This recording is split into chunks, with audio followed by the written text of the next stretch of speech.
नमस्कार श्रोते मित्र हो. बोलती पुस्तके सादर करीत आहे लेखक श्री राणा प्रताप पाटील लिखित कादंबरी वंगाळ प्रकरण 10. सकाळी लवकरच दादू गावातल्या एस टी स्टँड जवळ आला. स्वतः सूर्याजीराव त्याला कोल्हापूरच्या एस टीमध्ये बसवायला आले होते. कापडी पिशवीत 2 देशी कोंबडं, किटलीमध्ये 2-3 किलो तूप, पोरग कोल्हापूरला जाणार म्हणून हिराबाईनं वळून दिलेली डिंकाच्या लाडवाची पिशवी व लांग लंगोटा कपडे अशी एक पिशवी असा लवाजमा घेऊन दादू हिरमुसलेल्या तोंडाने एस टीमध्ये बसला. दादूला गाव सोडवत नव्हतं. शेतातली कामं, रोज दोस्तांबरोबर नदीवर आंघोळीला, वस्तीवर मटणाचा बेत, रामभाऊबरोबर हौशा राजाला घेऊन मेहनतीला जाणं, या सगळ्या गोष्टी दादूला आता करायला मिळणार नव्हत्या. जड मनानंच तो एस टीमध्ये बसला. रोज वस्तीवर जाणं येणं वाढल्यानं हौशा राजाचा त्याला लळा लागला होता. घरच्या गाईची ही 2 खोंड होती. दादू बरोबरच लहानाची मोठी झाली होती. शेलक्या वैरणीवर सूर्याजीरावांनी त्यांना सांभाळलं होतं. भानू रेडकर व रामभाऊ त्यांची काळजी घेत होते. दादू म्हणूनच गावात रमला होता. त्याला आता कोल्हापुरात आखाड्यात करवणं मुश्किल होतं. पण आबानं बघितलेल्या स्वप्नाला तडा जाऊ द्यायचा नव्हता. म्हणूनच दादू मन मारून कोल्हापूरला जायला निघाला. भाद्रपद संपून आश्विन सुरू झाला. नक्षत्र म्हाताऱ्याचं निघालं होतं. म्हाताऱ्याने काठी टेकली होती. पावसाच्या सरीवर सरी कोसळत होत्या. पाऊस जराही डोळा उघडत नव्हता. उन्हाळ्यात जमिनीची लाही लाही झाली होती. पावसाच्या जोराने तिची तहान भागून आता उसातल्या आणि भुईमुगातल्या सरीत पाणी साठवून राहिलेलं होतं. ओढ्या नाल्यातून पाणी वाहून नदीमध्ये मिसळून जात होतं. कृष्णामाईने आपलं अक्राळ विक्राळ रूप धारण केलं होतं. सूर्याजीरावांच्या वस्तीवर म्हसरांच्या शेजारीच पाठीमागे शेणाचा उकिरडा असल्यानं रेडकरने नारळाची भकले, केसर व शेणकुटे एकत्र करून ते पेटवून धूर केला होता. तो धूर संपूर्ण जनावरांच्या गोठ्यात पसरला होता. सकाळच्या एसटीला दादूला बसवून सूर्याजीराव दिवसभर वाड्यातच घुटमळत होते. दादूच्या जाण्याने वाडा मोकळा मोकळा झाला होता. म्हणून सूर्याजीरावांनी सायंकाळीच वस्ती गाठली. बारीक पडणाऱ्या पावसाच्या सरी गोठ्याच्या कौलीवरून खाली येत होत्या. गोठ्याच्या बाहेरच्या बाजूला लावून ठेवलेलं बाजलं पावसाने भिजेल म्हणून रेडकरच्या बायकोने ते गोठ्यात घेऊन एका बाजूला लावून ठेवलं होतं. त्याच्यावर घोंगडं अंथरून सूर्याजीराव त्यावर निवांत बसले होते. कौलावरून घळघळणाऱ्या पावसाच्या पाण्याकडे ते एकटक बघत होते. माशांसाठी केलेल्या धुराडीत विस्तव शोधून रेडकरने चिलीममध्ये तंबाखू भरली आणि विस्तवावर पेटवली. चिलीम तोंडात लावून 2-3 वेळा धूर आत बाहेर करून ती पेटवली. तोंड भरून धूर बाहेर सोडून रेडकर सूर्याजीरावांजवळ जाऊन बाजूला लागूनच त्याने चिलीम फुंकतच बैठक मारली. मालक, मारताय का 2-3 झुरका? असं म्हणत रेडकरने चिलीम पुढं केली. रेडकरच्या बोलण्याने शून्यात तंद्री लावून बसले सूर्याजीराव सावध झाले. नको नको, वड तूच, सूर्याजीराव म्हणाले. 1-2 झुरकं मारा की, जरा गाठा जाईल अंगातनं, रेडकर म्हणाला. आपल्या हातात चिलीम घेऊन जोरदार झुरका मारत सूर्याजीराव रेडकरला म्हणाले. रेडकर जी मालक. दादून पांड्याला मारायला नाही पाहिजे होतं. असं कसं म्हणताय सा तुम्ही मालक? असं कसं म्हणताय म्हणजे? प्रश्नार्थक सूर्याजीरावानं रेडकरकडे बघितलं. वाला कोण काय वाय बोलल्यावर कुणाचं पार गप राहील हो? शेवटी रगात तुमचंच हाय, रेडकर बोलून गेला. ते बी बरोबर बोलतोयस तू, पण लेका मोठा पैलवान झाल्यावर गावाचं नाव काढेल का नाही? या गाव भानगडीत पडून कुणाचं भलं झालं या सांग बघू, सूर्याजीराव हातातली चिलीम रेडकरकडे देत म्हणाले. एवढं बोलून झाल्यावर त्यांची नजर हौशा राजावर गेली. हौशा खाली बसून रवत करीत होता, तर राजा दावणीत असलेल्या वैरणीवर ताव मारत होता. महादेवाच्या नंदीसारखी पांढरी शुभ्र दिसणारी बैल रोजच्या मेहनतीनं घाण वरड्यानं झाली होती. रेडकर, अरे तो सूर्याप्पा येतोय ना हो रोजच्या रोज.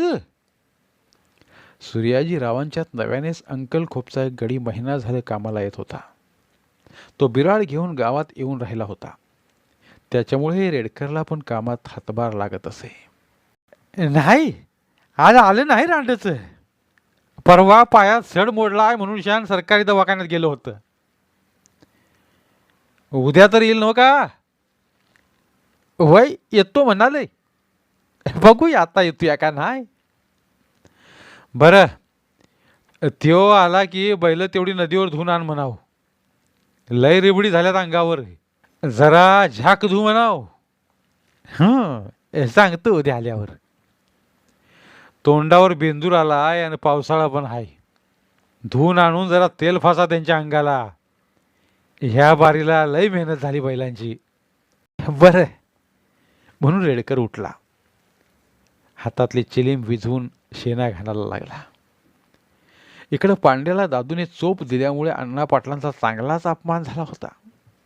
आणि भरीत भर म्हणून चावडीत बैठकीत तंटामुक्ती अध्यक्ष लालासाहेब पाटलांकडून पण हिरमोड झाला होता.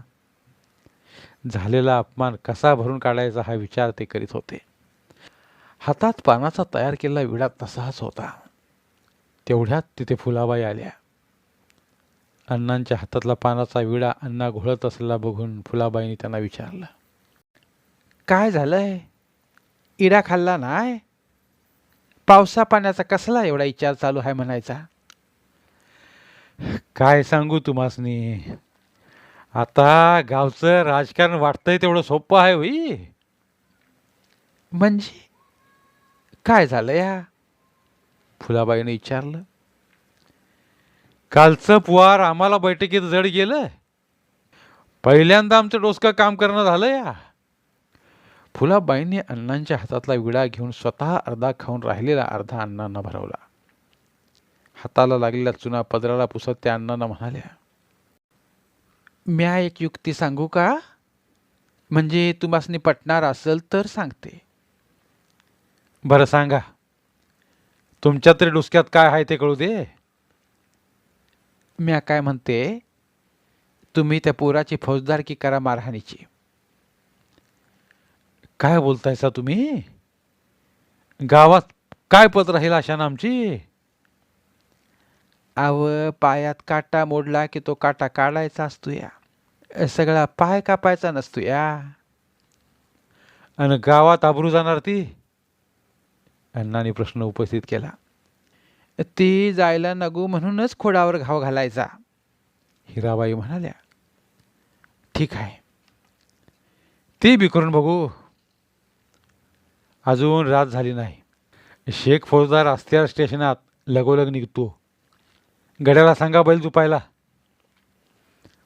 एवढं बोलून अण्णा उठले.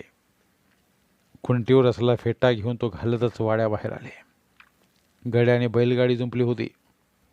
अण्णा त्यामध्ये बसले. गाडी कुंडल पोलीस स्टेशनाच्या दिशेने धावू लागली.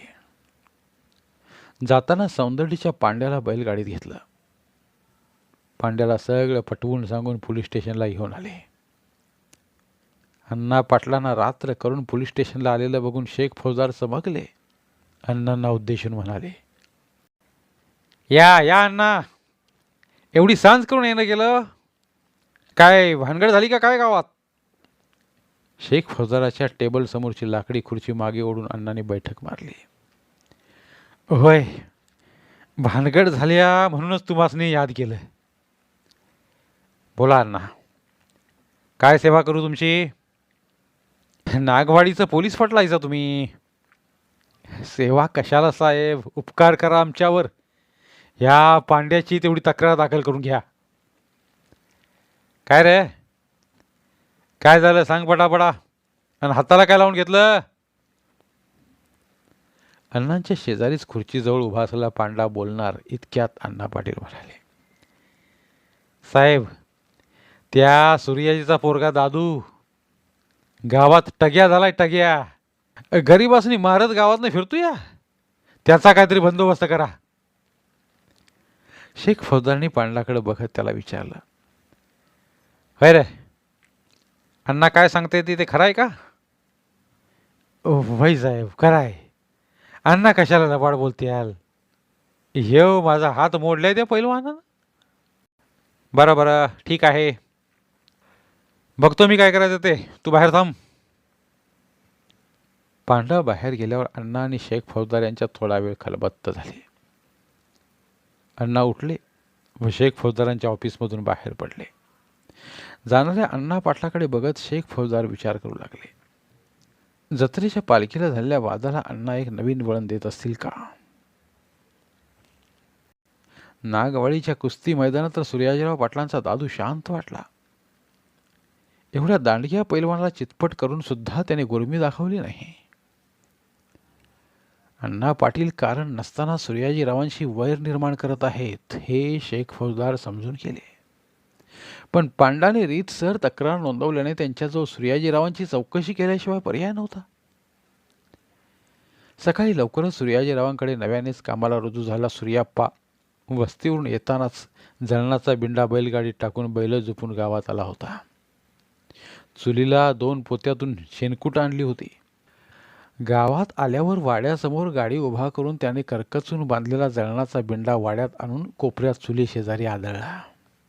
इतक्यात तिथं स्वयंपाकघरातून सूर्याजीरावांची आई साज पडत आली.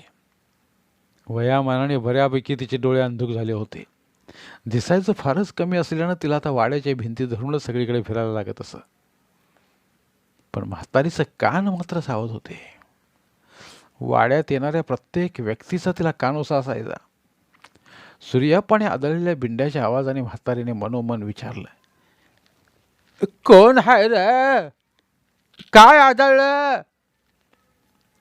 दाढेखालची तंबाखूची गोळी हाताच्या एका बोटाने काढत ती चुलीच्या कोपऱ्यात टाकत सूर्याप्पा म्हणाला, म्या आहे म्हातारी आई.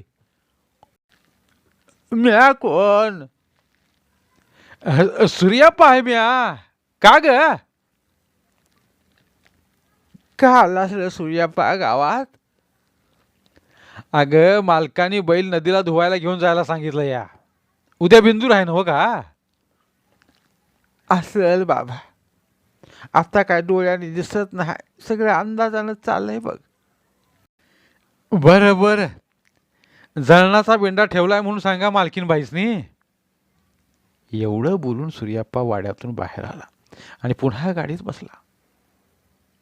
म्हातारी पुटपुटत हात गेली. सूर्याप्पानं गाडी मागे सारून वळवली आणि नदीच्या वाटेला लागला.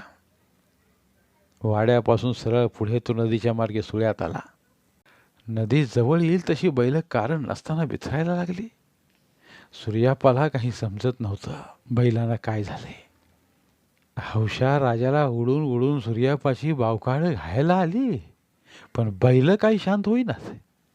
शेवटी वैतागून सूर्याप्पानं कासरं ढिली करून एका बाजूला बांधली आणि हातात चाबूक घेतला. 2 चांगले बार बैलांच्या वर काढले. गाडीतून खाली उतरून दोन्ही बैलांच्या व्यसनीला हिसडा दिला. बैलांच्या नाकपुड्यात असह्य वेदना झाल्या. तशी बैलांनी स्वतःला सूर्याप्पाच्या तावडीतून सोडवून घेऊन गावच्या दिशेला पळायला लागली. सूर्याप्पाला काय समजायच्या आतच बैल सुळ्याचा चढ चढून रस्त्याला लागली आणि गावात वाड्यासमोर आली. सूर्याजीराव वाड्याबाहेर कट्ट्यावर बसले होते. सुळ्यात नदीला सूर्याप्पा बैल घेऊन गेला होता हे त्यांना माहीत होतं. बैलगाडी मोकळी बघून त्यांना आश्चर्य वाटलं. त्यांच्या डोक्यात विचाराचे वादळ उठलं. मनातल्या मनात ते पुटपुटले, सूर्याप्पा तर बैलांना घेऊन नदीवर धुवायला गेला होता, मग बैल एकटीच गाडी ओढत कशी काय मागं आली? सूर्याप्पा दारूच्या गुत्त्यावर तर गेला नसेल? असे अनेक प्रश्न त्यांच्या डोक्यात घर करू लागले. ते कट्ट्यावरून उठून बैलांच्या जवळ आले. हौशा राजाला कुरवाळू लागले. त्यांच्या गळ्यातून वाशिंडावरून हात फिरवू लागले. लांब नदीपासून पळत आल्यानं घामाघूम झालेली बैल थोडी शांत झाली. मालकाच्या कुरवाळण्यानं बैल गांगरून गेली. तेवढ्यात इकडं बैलांनी वैताग आणलेला सूर्याप्पा बैलांच्या मागून गावात आला. पवाराच्या ऊसाच्या बांधावरून तो गावात आला होता. ऊसातून आल्यामुळे त्याला बऱ्याच ठिकाणी ऊस कापला होता. त्या झिटीतच तो वाड्यासमोर उभ्या असलेल्या बैलगाडीजवळ आला. सूर्याजींना बैलांच्या जवळ बघून सूर्याप्पा जागीच थबकला. काय रे सूर्याप्पा, कुठं होतास गाडी मोकळी सोडून? सूर्याजीरावांनी जरा रागातच विचारलं. अहो मालक, सुळ्यात नदीला घेऊन गेलो बैल. ठाव आहे मला, मोर बोल. अडकळत सूर्याप्पा बोलला. पाणी बघून बैल बिथरली आणि मागं फिरून गावात आली ती. शानाच आहेस की. मारला बिरलास काय बैलासनी तू? नाही जे, नाही मारलं. आई छान सांगतो. काकुलतीला येऊन सूर्याप्पा म्हणाला. बरं बरं, असू दे, जा घेऊन माघारी. आणि जरा झाक धू. उद्याच बिंदू राहिले का आणि अजून तुम्ही बैलच धुताय जा. जी, असं म्हणत सूर्याप्पा पुन्हा गाडीत चढला. कासरा ओढून त्यानं गाडी माघारी फिरवली आणि नदीच्या वाटेला बैल हाकू लागला. जाणाऱ्या बैलगाडीकडे बघून सूर्याजीराव दुचित झाले. याआधी बैलांनी कधीच असं केलं नव्हतं. मग आज आज काय झालं असेल त्यांना? कारण नसताना त्यांच्या मनात पाल चुकचुकली. इतका वेळ सूर्याप्पा गाडी घेऊन नदीच्या दिशेला लांबपर्यंत निघून गेला होता. धन्यवाद. उर्वरित कादंबरी पुढील भागात. जे ऑडिओ बुक्स उपलब्ध आहेत तिथे प्रत्येक कादंबरीचे सर्व भाग एकत्रित मिळतील. त्यामुळे सध्या सुरू असलेल्या क्रमशः कादंबरीच्या पुढील भागासाठी वाट पाहण्याची गरज नाही. तुमच्या वेळेनुसार तुम्ही संपूर्ण कादंबरी सलगपणे ऐकू शकतात आणि साहित्याचा आस्वाद घेऊ शकता. कृपया आमच्या चॅनलच्या होमपेजवर जाऊन प्लेलिस्ट चेक करा आणि तुमची आवडती कादंबरी निवडा. धन्यवाद.